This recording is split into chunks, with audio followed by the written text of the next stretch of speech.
Hi, I'm Maria Theoharis Sews on social media. Welcome back to Sober 50 podcast on Sew Organised Style. Grab a cuppa and relax with us.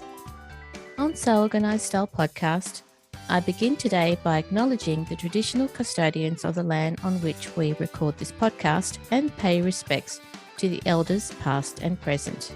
Thanks for joining us on Sober 50 podcast on Sew Organised Style. Sober 50 intersects with all communities. We're a community that is so over ageism. Listeners, I hope you enjoyed last week's podcast with Carmen of Karma Cedar blog on Instagram. Today we hear more from Carmen about being in the French sewing bee and what that's taught her. All of this information that you've been able to collect through your sewing life, you've now published some books, haven't you? I was lucky enough to be able to publish 5 books. Wow. 3 of them are just patterns with modifications you can make, which are called pattern books in French, but are sold in libraries. And then when I did the French sewing bee, there were 2 books that came out, but that was like in 2014, which is like so long ago. And now I'm preparing a shirt making class for artisan, the French craftsy, and I'll be talking about shirt making for about 5 hours. I can actually do that. You've got the breadth of experience to be able to do that. Yeah, I know like the 3 or 4 different methods to put up a collar, and then the 5 or 6 to do a button placket. And I actually am like endlessly curious. Mm-hmm. If I have one quality as a seamstress, is just I'm very curious, and if I've never made something, the happier I am. If there's a technique I've never tried and I'm trying it, I'm like all happy. And sewing is endless. So you touched on the French sewing bee all those years ago. Mm-hmm. How did you approach it? They did the French sewing bee the year after season 1 of the English sewing bee, which I had watched in awe. Yeah. I love that show, which I just like, oh my God, I love that show. And when it was over, I thought, okay, if ever there's a French version of this, because the French from France do like cooking shows like the bee, they buy the license and they do their own. Right. And I thought, if ever the French do this, I will apply. And so I applied, and I didn't know I was going to get taken. Like, you have to go through casting first. I guess that the day I applied, they didn't have that over 50 homemaker type of sewer they were looking for. And then they found me, and then I went to casting and got casted.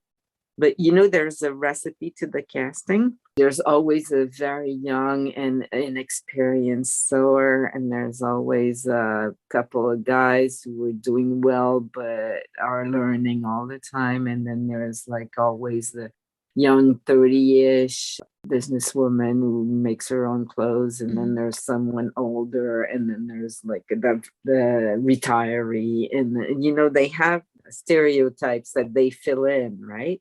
I just fell into that, and then I think it was on the second day of filming, I thought, oh my God, I have a chance. Oh. But, I was 50, I was older, 51 when we filmed. I just didn't care, actually. I didn't care to win or lose or whatever. I just said, okay, I have a chance. Let's do this, and let's make my best every day and do my best every day. And let's go for it. I had nothing to lose, and I learned a lot. And that's why I like sewing meetups and stuff like that. It gets you out of your kitchen. And I was like, my sewing was never good enough. I wasn't good enough, never.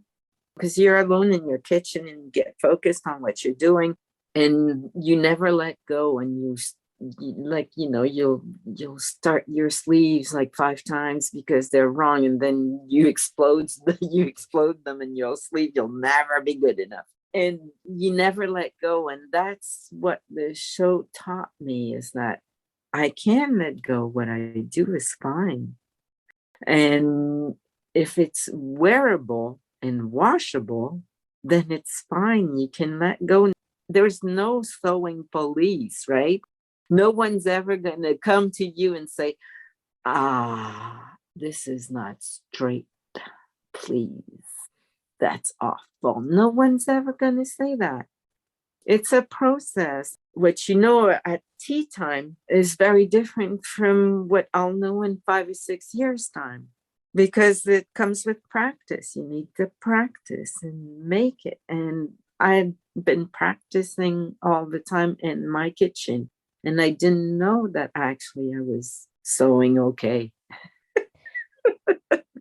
So that freed me, actually. Doing this show freed me. And you talked about when someone says that you're talented, you've again reinforced that it's years of practice and experience that has allowed you to, in inverted commas, be okay at sewing, because you actually are great at sewing, and we all are great at sewing. We just have to understand that we are. Yeah. And also, if you're starting, don't try to make things as good as the people who have 25 years of practice. Yeah. Just relax, calm down, do your best. It's wearable, it's washable. That's a good start. You can pinpoint about the fit and the perfect overlock or the perfect seam or the straight seam. You can worry about that later on. You have to forge ahead, because if you keep saying you're not good enough, you're going to stop sewing. It's a long-term relationship. You have to go in for the long term. But all the crafts are like that. You can't make a good bowl in 5 minutes. You need to make several bowls, and you need to make several shirts, and you need to insert a lot of zips to learn to be able to make that properly. And there's no other recipe. It's just make. You said that when you were in the French sewing bee, they had you as the stereotype of an older sewist. So that brings me to the visibility of older sewers. So when did you discover the Sober 50 community on Instagram? Actually, from the onset. I don't remember who talked about it, but I was following people who were either on Me Made May or something, and they talked about it, and I pressed the button, and then they all showed up in Paris. So I've met all of them. I didn't get it at first, I must admit, because when I sew, I have no age. It didn't occur to me that there was less people over 50 on the webs, because I was following a bunch of people over 50 already, because they have the same fitting problems as I do, which I didn't have before. I could make a straight 12 and not bother about fitting for years. And now I have to bother about fitting. So I looked for people who were actually having the same problems that I did. But it never occurred to me that, and then I realized that you all were right, actually. And it's good. What I think is good also is because we've been sewing for that long, we can actually pass on some information and techniques. And that's just as important. We have more experience. We know how to make certain things. And a lot of them have been working in the industry at some point in their lives. And they have industrial techniques. And it's good to know. I mean, it's important that this is shared. A lot of the Sober 50 guests that I've had are exactly that. They've worked in the industry somewhere. And so they have all of this knowledge to pass on. Yeah. Being more visible is a good thing. Also, we have more money to buy fabric.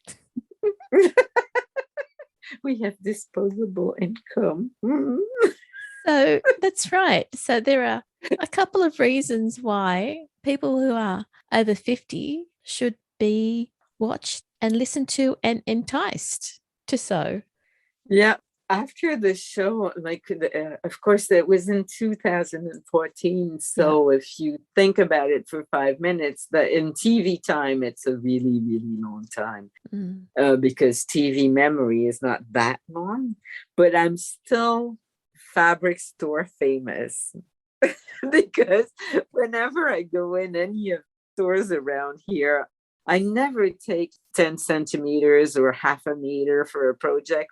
Most of the time I fall in love with the fabric, so I'll take 3 at least. Yeah. And 5 if it's in quilting fabric, just to make sure I have enough to make whatever I decide to make with it.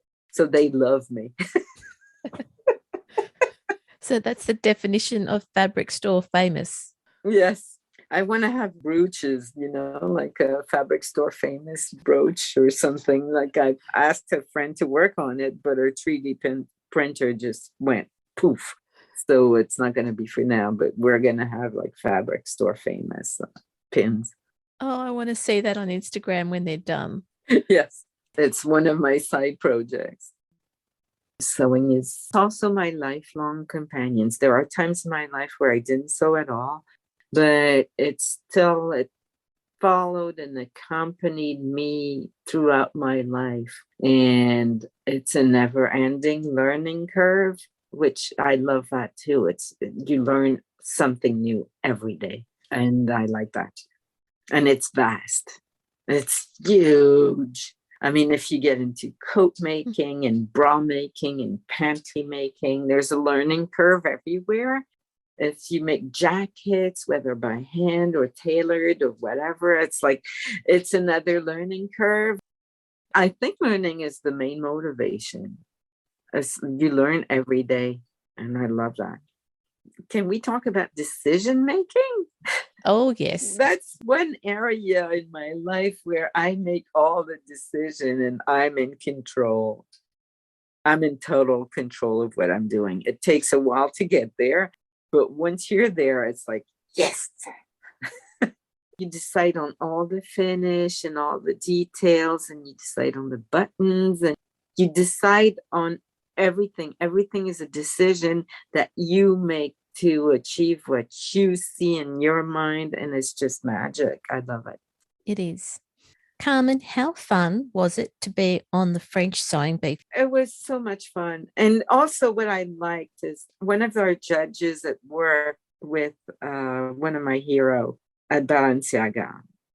And she'd been there for 22 years. And she was so good at spotting what she did wrong. She was always calm. 22 years of fashion runways 4 times a year is enough to and she was always coming. She would, en parole, and en parole would come and she would say, okay, don't do this right now. Do this, and then come back to that. And that's going to be easier. And you go like, oh God, yes, of course, of course, of course. And I've learned so much from that. The order of construction is something I think about all the time because I have to do custom work. I rack my brain a little less now because I have a better machine. But at one point, I only had a straight stitcher and I had to pass really thick layers. And I would just say, okay, I can't do this now because then I won't be able to sew that. So I'll do this now. I spent a lot of time going through construction orders so things are easier. Like I have a dress in pieces. I mean, it's really in pieces, but the hem is done. Really? Yeah, because I hate doing hems. And if I do it in the process of constructing the dress, I'll wear the dress. And also on certain hems, it's just better if you work flat. And so I'll do the hem first. And then when it comes out of the machine, I can actually wear it right away. Oh, I love that thinking. Yes. So I'm pretty good at measuring. And when I know that it's going to be the right length, I'll just hem it right away. And so I have a beautiful faced hem right in front of me. And I'm dying to do all the gathering necessary to make it, but it's hemmed already. So I spend a lot of time doing that, just thinking about the order of construction and doing my, it's like this shirt also. So there's a shirt sitting behind you. I hemmed the shirt first so I could have a really nice finish at the bottom. And then I sewed the button placket. That's the type of stuff I do. I think I've seen that order of construction in one of the shirt patterns that I've got, and it always throws me. But you're right, it works. And it's very motivating.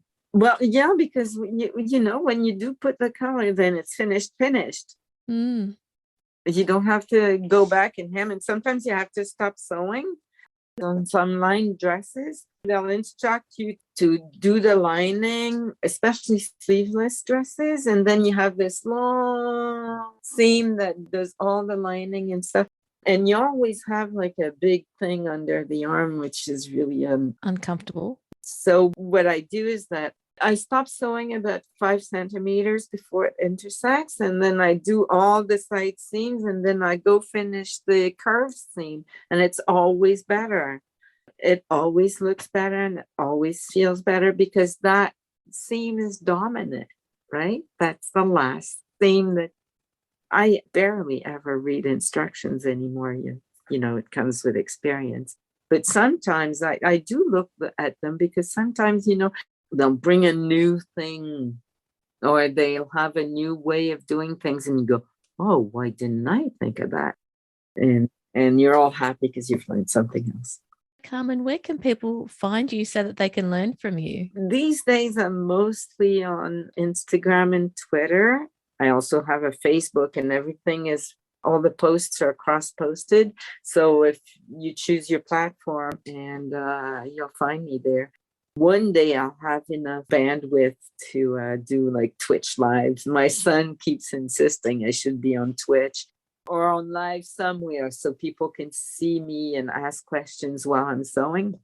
The handle is Carmencita B, and on Instagram it's Carmencita Blog, BLOG, and on Facebook it's Carmencita Blog, and then on Twitter it's Carmencita B. And if you do the www, you'll find the blog that's dead, but it's still got tips and stuff like that. But I haven't contributed or added to it in a couple of years.